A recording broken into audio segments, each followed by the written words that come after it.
learn from this exercise? So, yeah.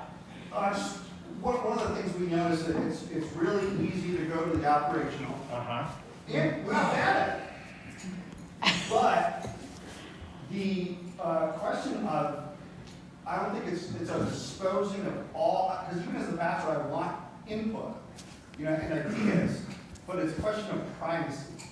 Are we first going to mission? And we have staff, we have well-defined job descriptions, all these things, but how do we train ourselves to think and engage in the missional first and make that what we keep returning to? Not indulge our, propensity to just go into the weeds, right? Yeah, so you just stole the thunder of the whole day. You know now. Great job, you figured it out. So what I just want to say to you, you guys are all very smart people in this room. You understand academically what I'm trying to tell you. But the fact is, this is a skill. You can understand it and still not do it, right? You can understand it, but it takes practice to shift the way that you work. And if you don't do that intentionally, you will fall back to being an operational board, right? Because that's where all the gravity lives, right? So your observation is really keen. And so one thing we talked about at our table is it a good practice for the next 6 months to, after you've had a board meeting, come back to the question, right? Did we have a missional board meeting? Did we not? What do we need to shift for next time? Because this is a skill that you're going to have to practice to get better at. You won't be good at it to begin with, and it takes a lot of practice. In the next session, we're also going to talk about some ways. It's really hard for the lead pastor to switch back and forth. So we'll talk about some ways that you can mitigate that. But that's a great observation, Joe. Great observation. What else? Yeah. I've come from a small church background to, made the jump to a 600 person church. And the reason I made that jump is that question, right, the missing fit, the outcomes of risk, are ones that small, dying churches can't comprehend. Yeah. Those 4 words you have up there. Yeah. To try and have that discussion, some don't understand, some frightened, for even board members for many years, they just want everything the way it was, right, in 40, 50 years ago, and they cannot change, right? And so they'll go to their grave, take their church to their grave, doing that. So it does take practice, and it takes an open mind, I guess, to be able to discuss those things. Yeah, what you bring up is really important because we're all going to be there no matter what size church we're at. Okay, the dynamic that you're talking about is what happens if we lose missional momentum and we start going down the backside. So if you lose missional momentum, you start to what we call plateau, but remember what I said, you've actually started to climb, you just don't realize it yet, right? You plateau and then you go down, okay? So this shifts the conversation because it plays on people's fear. And now the whole conversation becomes, what do we need to do to survive? How do we keep things the way that they were when we were doing great, right? But the focus on the way things were is what were we doing that we liked, not the mission itself, right? And that just, the more you get into decline, the more of a stranglehold that gets on the mentality of the people that are, and so if you're going to change that, and then this will happen in every organization unintentionally, okay? It is so much work to keep the organization on mission. That's why you need a governing board to do that. If you start to notice that, you've got to call back to mission. You've got to call back to mission. And that's the number one thing you can do. So I think even asking, maybe a good practice at the end of every board meeting is to say, okay, was this a missional or was this Or was this operational? Or was this survival? And just like mark those down on each agenda item you talked about. Track that over 6 months. And if you start to see a trend that's not in the direction you want, like you need to shift that. It's going to take energy. But if you don't address that, you will start to decline. And a 600-person church can take a long time to die, but it will die nonetheless if you lose mission. So just that's such an astute observation. But it is natural. It's natural for you to think that way. When you start losing things, your natural reaction is to preserve what you have, instead of to think, well, what do we need to do to get a new reality? Yeah, great observation. We actually revisited a decision that we made a little over a year ago to go from 2 services to 1.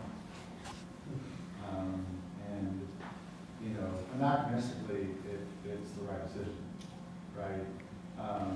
But like going through like that process and then actually talking about going even further back to before I was there. What if that kind of decision had been made then? What sort of mission fit outcome, like those sort of things? I thought that was interesting to kind of chew on for us. And then we started talking about just different initiatives, talking about our building, talking about our space in our community. Yeah. Those are great. That's a great way to think about things and train yourself. One thing I will encourage you to is that today's solutions are tomorrow's problems, right? So the assumption can never be that you're one and done when it comes to mission. You have to constantly reevaluate, just like you're saying now. Could have been a missional decision 6 months ago, might not be the missional decision that's needed today. So you need to think those kinds of things through. An example, in one of the churches I pastored, we had like 0 community. People showed up at church and then they left, right? So to solve that, we did what so many Baptists are famous to do. We started a potluck so people would hang out and get to know each other, right? Okay, that worked really great for about a year. But then we outgrew our space and people were showing up that were guests and didn't have anything and wouldn't stay. And now all of a sudden it was creating a problem. We had a club of people that liked to do lunch, but that was actually creating a barrier to new people that were coming in. So we had to kill this thing that was missional. And so one of the things I really want to encourage you with pastors and boards, this is where if you over-spiritualize stuff, you're going to get in trouble. Because if Jesus said for you to start a potluck, and then you're saying 6 months later, it's not what we're going to do anymore, you've set yourself up for some trouble. So just recognize that sometimes you're going to do things missionally that are going to be a problem, 6 months, a year from now, 2 years from now. So context changes on the ground, and so be adaptable. And so that's a great observation. I noticed, I tend to be a very detailed person, so I noticed as we were doing this, I I wanted to answer all the operational questions. Right. And we just used an actual project I'm working on, I just pitch into him as if he's the board. And I wanted to answer all those questions because those are the questions I tend to ask myself. And the way I described it completely changed when I kept the mission fit outcomes and risk at the forefront of my mind. And so I think just even as a pastor in the board, that is, you're presenting whatever the initiative is or the project, just you can kind of control if the whole focus is on the mission by how you present it. If you present it and the first thing you say is, this is how much it's going to cost, and these are all the details that maybe the conversation doesn't have to, you can set the direction of the whole conversation. 100%. That's a great observation. I think as we were talking, I was realizing if your mission isn't clear, then it can be really hard to give a missional answer. Yes. So I think that's part of our board probably needs to move to this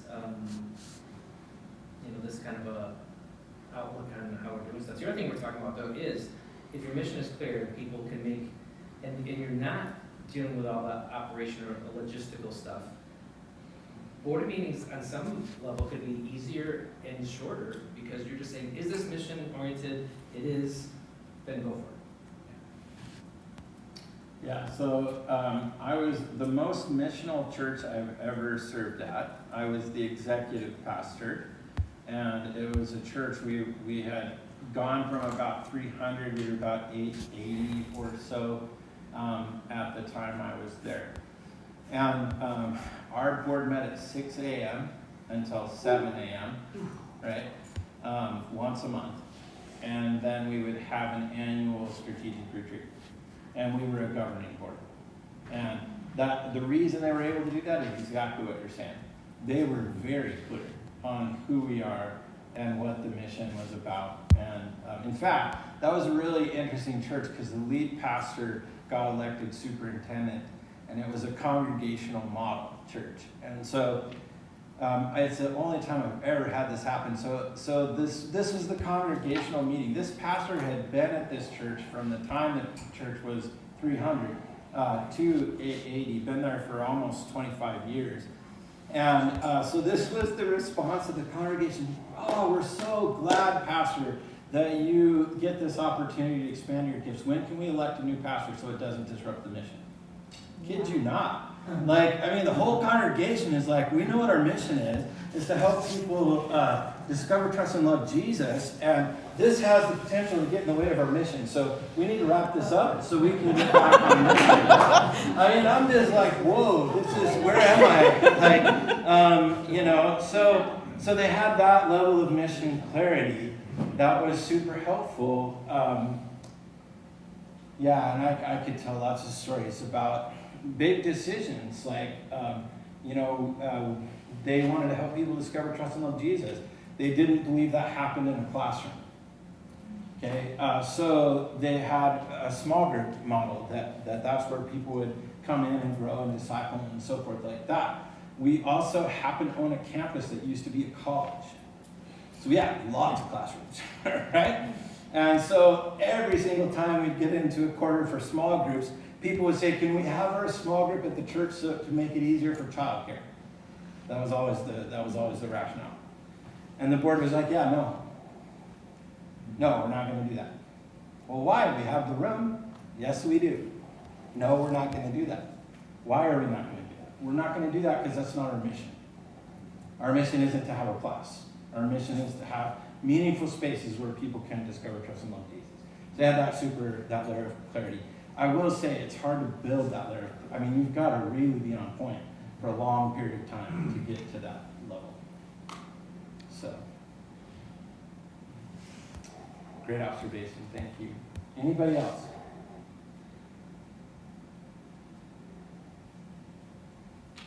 All right. So, I want to talk about, for a few minutes, the pastor, the board chair, and the board, and kind of the connections overall in the Free Methodist Church. So I want to say there's a video that you can watch in the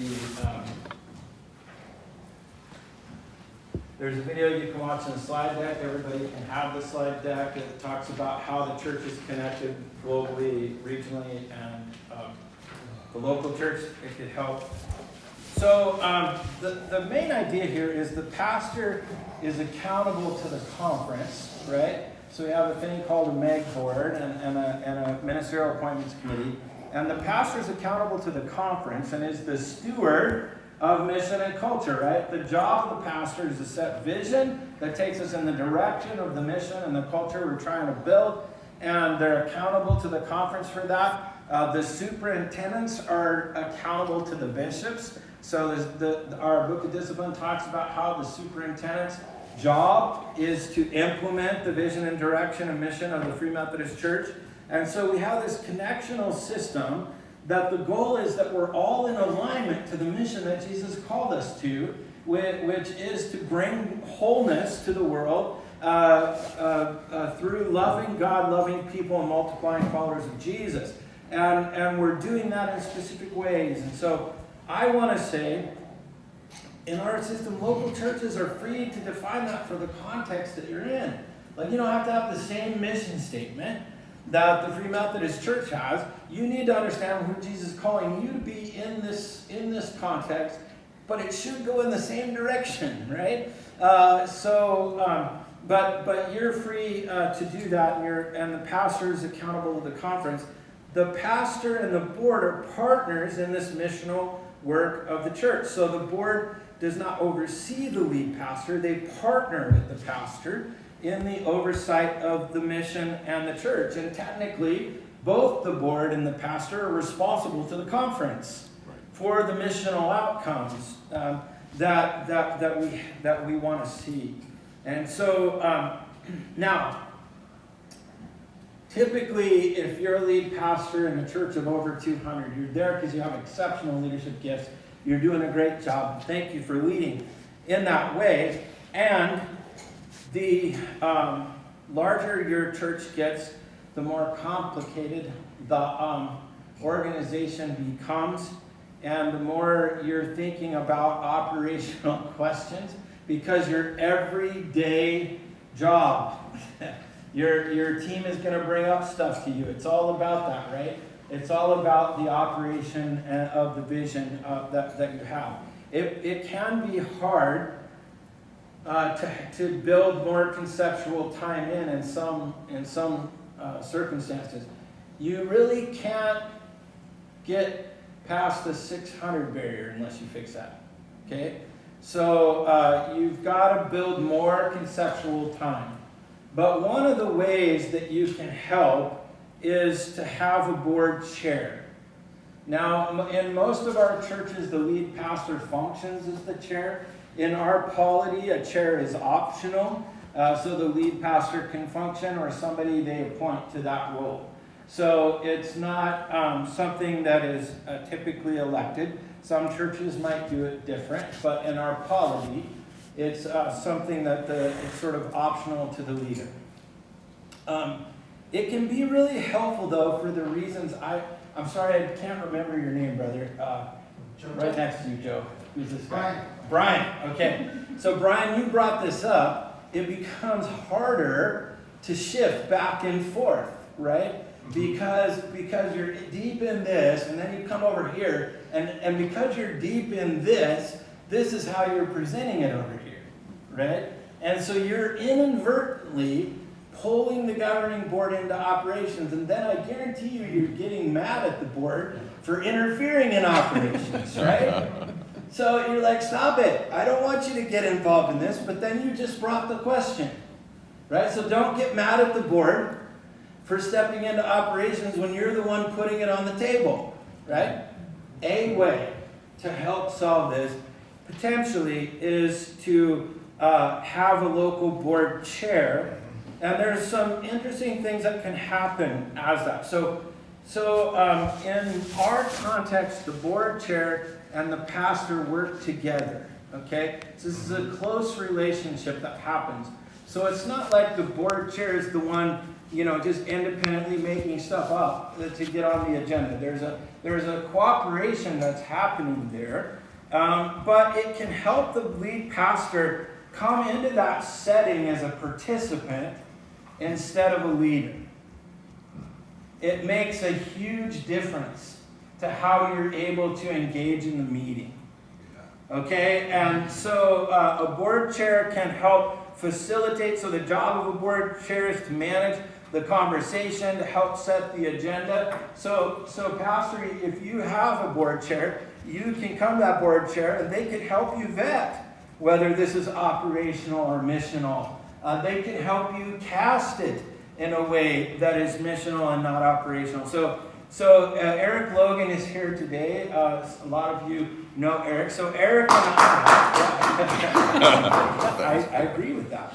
So Eric is the board chair of the National BOA. And the way that the national polity works is Eric and I function sort of like the ones who help craft the agenda with Bishop Keith. So Bishop Keith is the lead bishop. He's tasked on behalf of the Board of Bishops with the vision and direction. So the Board of Bishops creates the vision and the mission and the direction of the Free Methodist Church. It's the assignment by the Board of Bishops to Bishop Keith to help make sure we're going that direction. And so the three of us work on the BOA agenda. So I'm the operations guy of the Free Methodist Church. So my job is to do the implementation, right? So in our polity, the bishops do the ecclesial stuff, I do the operational stuff. We don't have that separation much at the local church level. The lead pastor does both, okay? But in ours, so we talk about, so what from the bishop's vision, what now needs to come to the BOA for action, right? What missional questions do we need to be asking based on our trajectory? And so the three of us have those conversations. Now, Bishop Keith is able to come into that meeting, and he doesn't have to lead it, right? I, as the operations person, there's often operational things that are going on in that meeting. I can come into that meeting, but I'm not leading it, right? And so it's not that both of us haven't been integral in creating the agenda, right? But we're not having to lead it, and Eric is so good at pushing back and saying, is this missional, right? Do we need to be talking about this? What about this missional question we haven't talked about in a while, right? What about this that has a missional implication for the future? So I just want to encourage you. So a board chair can help oversee the formulation of the agenda, can work with the lead pastor to ensure that the things that are being deliberated fall within that kind of governance model, and can also report to the membership on the work of the board. I also want to encourage you as a lead pastor, having pastored churches myself of over 1,000 in attendance, that you do not want to be the only voice your people hear. You don't even want to always be the first voice people hear in leadership and governance matters. So if you think of the leader as being the point of the pyramid, then you turn the pyramid upside down, and all of that weight comes to a point. You get crushed if that's the case, right? So you want to spread that around a little, right? And let others also, so that you're not crushed. And so it can be great if you partner with a board chair for that. So I have found in my own leadership that that's been a huge delight for me, is to work with a board chair. I have chosen to have a board chair in every context that I've pastored in, just for my own benefit. I've also found particularly, can I meddle Superintendent Pam a little? Since I don't know what you're going to say, sure. You trust me? I trust you. Okay. Our culture is not super big, not super good at what mutual submission looks like, especially from a leader, right? And so I've always been thoughtful in the selection of my board chairs so that I can model what healthy mutual submission looks like in a biblical context, because our people need to see it. I think one of the most dangerous things in the Free Methodist Church right now is something that comes to us culturally, and that's where every single individual believes that they are the authoritative source of what is truth. That is an anti-biblical idea, right? And unfortunately, we sort of have been culturally adapted to that, right? And so we're very reluctant to submit to anyone else for anything, because we're the ultimate, right? Pastor is one of the biggest gifts you can give to your congregants is to model mutual submission. What does it look like to have a healthy relationship with a different leader where we're submitting back and forth depending on what's going on, so that we can collectively demonstrate how leadership works in a context? I think that's true in the relationship with the pastor and the board chair. Frankly, it's healthy to demonstrate that in the relationship between the lead pastor and the conference, the lead pastor and the board, right? You have a unique ability to demonstrate for the local congregation what that looks like. And it's a huge gift to them because I'm sure some of you would appreciate that the people in your church were willing to submit to your leadership too, right, at times. So anyway, that was free. You didn't have to pay for that. So this idea, though, of the Free Methodist Church is that we're a connectional and collaborative movement that is designed around mutual submission and collective discernment. And so when we're not operating that way, we become dysfunctional, because that's how we're designed to operate. That's how our systems are designed. So we believe that interdependence and collaboration among people who bring different gifts and graces and experiences and backgrounds and ethnicities enriches the church and leads to a healthier, more missional outcome when we practice that. But that requires intentionality. That requires that we practice mutual submission to one another and to the Spirit, and model that unity that we see lived out in the early church and that we long for, right, among our churches and our people. And so the only way to get to that level of unity is when each person, be you pastor or lay, board member, enters the work with humility, empathy, and a genuine desire to find common ground in the Spirit, while fostering an environment where ideas are respectfully challenged and where consensus is reached for the common good. Right? So when you have a thing where it's my idea or no ideas, right, that's not super helpful. That's not going to bring unity. Or it might bring unity when you're the only one left at the table. Right? We cannot have churches that exist where your ideas are the only ones and they're never challenged. That's not healthy for you. It's not healthy for our church overall. When that happens, whatever gaps were in your thinking are going to come into the hole, and there's going to be risks involved. Can I just tell you that as Free Methodists, we believe firmly that the Holy Spirit is speaking to you today and will guide you in leading the church. And we believe that the Holy Spirit is speaking to everyone in the leadership of the church. And I personally believe that God doesn't give any one person the whole picture. Because if he did, we would get super arrogant about it, right? And so God gives each person in the leadership a little bit different perspective of what he wants to do. And when that comes together, we can have unity and we sense the Spirit and we're able to move forward. But that requires that we create an environment in our board meetings where that's okay. So I have found those environments tend to be more healthy if the pastor's not the first person that speaks. Right? When we start in prayer, discerning prayer, Lord, we have this issue that's going to come before us. Speak to us. We're in a learning posture. We have prepared for this moment, but we don't want to let our preparation usurp our ability to hear from the Spirit and what you're saying. And we want to come out in unity. And, you know, each voice matters. Each person has a wealth of knowledge and experience.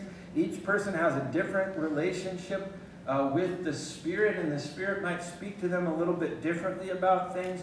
And all of that coming together really helps us to develop confidence in the fact that the Spirit is leading us forward. It's more work.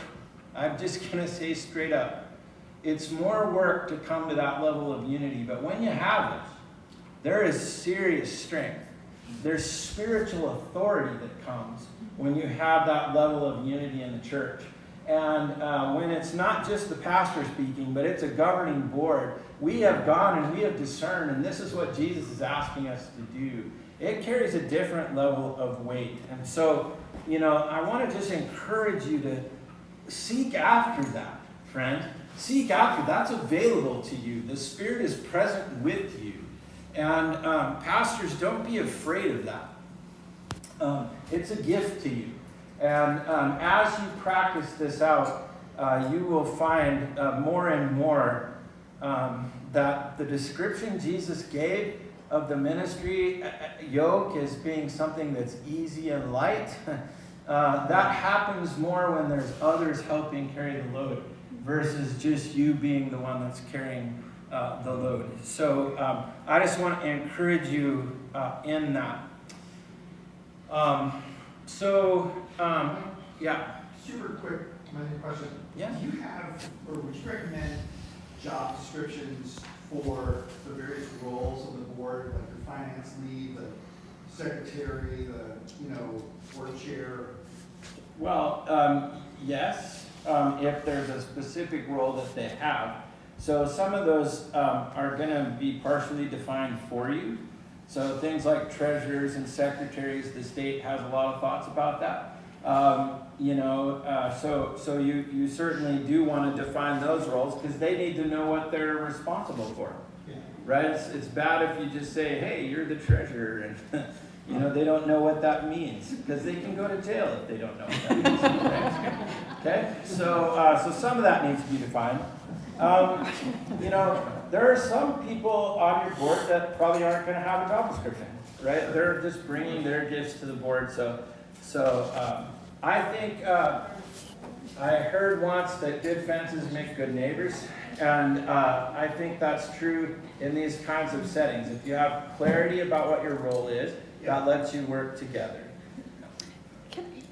This is just pulling something together that it feels like a lot of different places today. If I can encourage you as a leader, whether you're a pastor or a layperson, like having your security in Christ makes a huge difference. Yeah. And if you're somebody who you find yourself in board meetings or in other places getting defensive about your ideas, or having a really hard time saying goodbye to people when they really should leave because they're not in the same place you're going, or whatever those things are, I just want to encourage you to ask yourself the question, how can I grow in this? Get a spiritual director, get a counselor, because in my mind, so much of it boils down to, if we're secure in Christ, and then we don't have to get our own way or whatever, and that's what can start creating healthy cultures. And that's true for pastors and leaders throughout the church. In the handout that will come to you, it's not one you have today, but there's a pamphlet that talks about sort of expectations and responsibilities of board members. They're very practical. You can see that there. But I want to highlight something that relates to this from my own personal experience. One of the things that is important for the board to understand is that both legally and spiritually, because you're on the board, you don't have individual authority. The authority of a board is its collective authority. So a board has one voice, not 10 voices or 8 voices or how many people you have on the board. You have one voice, and it's important to coalesce around that one voice. It's important to get to the unity around that one voice. My grandfather was on the board of a church for 35 years. It was one of the fastest growing churches in the United States. It hit over 1,000 in weekly attendance in the 1950s. Okay? That was not normative in the 1950s, right? As a church geek, growing up, in a pastor's home and knowing kind of what had the history of that church had been, organizations like YWAM were founded out of people that came up through that church, right? So there was a lot of missional stuff happening in that church. So I was curious. My grandfather had a front row seat. He was on the board during that time. And so I sat down with him in his living room one time. I said, hey, I want to know, like, when that pastor was there and was doing all that crazy stuff, like, tell me about that time. My grandfather, I'll never forget this. He was a really quiet man. But he looked at me and said, yeah, I didn't agree with a single decision we ever made. Okay? And my grandmother said, what? You can't fake this stuff. Okay? They had been married for over 50 years. They were married that whole time. And she came after him. She said, what are you talking about? You stood up and campaigned for that. Right? He said, absolutely, I did. And I said, why would you do that if you didn't agree with anything? He said, because I believe in collective discernment and the Holy Spirit. I said my piece in the boardroom. And when we made a decision, it was my decision too. Wow. And friends, my grandma, we had this discussion in the 1980s. So that was a long time after the 1950s. Right? All that time, she had no idea that he disagreed with these things in the boardroom. But he had said his piece, they had come to a different decision, and it was his decision. That's the level of unity we need in our boards today. We need to be able to say what we need to say. But if the Spirit seems to be moving in a way and we get to that collective discernment, we need to own it when we leave the room.